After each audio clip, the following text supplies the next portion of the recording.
ওই জঙ্গলের ভিতরে গেলেন, জঙ্গলের মধ্যে যায় দেখলেন সুন্দর একটা গাছ, এই গাছের নিচে একটা কুঁড়ে ঘর। ঘরের দরজার পাশে দাঁড়ায় বললেন, কেউ আছো? দরজা খোলো, আমি মুহাম্মদ ইবনে সুলাইমান জাসুলি বলতেছি, আমি ওযু করব, পানি দাও, পানির কি কোনো ব্যবস্থা আছে? ঘরের ভিতর থেকে কোনো আওয়াজ নাই। ওই মাহফিলের ভিতর তো উঠে কেন? বসো বসো বসো। মুতে ধরলে সেলো মেশিনে একবারে চাপ দিয়ে ধরে বসে থাকতো, নড়াচড়া করা যাবে না, উঠলে বিপদ। মাহফিলের ভিতর থেকে লোক উঠে গেলে আল্লাহ বরকত উঠায় নিয়ে যায়, এই কথাটা মনে রাখবে। কোনো উঠাউটি হবে না।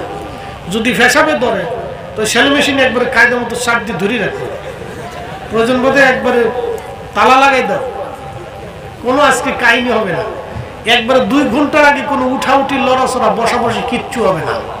উঠলেই কিন্তু মামলা করে দিব, এফআইআর করে দিব, আজকে দাঁড়াও, কোনো কাজ হবে না। একসাথে জোরে বলেন আল্লাহু আকবার, বলেন না ইয়া রাসূলুল্লাহ। কষ্ট হচ্ছে? আর কিছু সময় চলবে। আমরা মুসলমান, কথা কোন ঠিক কিনা?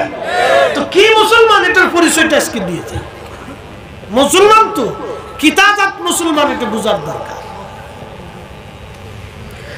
আমরা কোন জাতের মুসলমান এটা বোঝার দরকার। হাইলাকান্দিবাসী সুলাইমান জাসুলি ডাকে, কে আছো? দরজা খোলো, আমি ওযু করব, নামাজ পড়ব, পানির বড় দরকার। কিন্তু ঘরের মধ্য থেকে কেউ পানি আনে না, দরজাও খুললো না। উনি লক্ষ্য করলেন দূরে একটা কুয়া দেখা যায়, কুয়ার পাশে দৌড়াই গেলেন। কুয়ার মধ্যে তাকিয়ে দেখলেন পানিও আছে।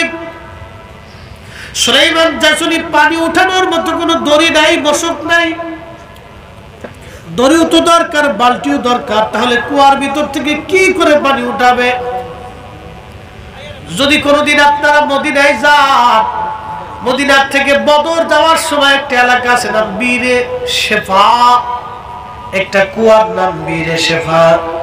এই বীরে শেফা 70 জন নবী নামাজ পড়েছেন এবং 70 জন নবী এই বীরে শেফার পানি পান করেছেন।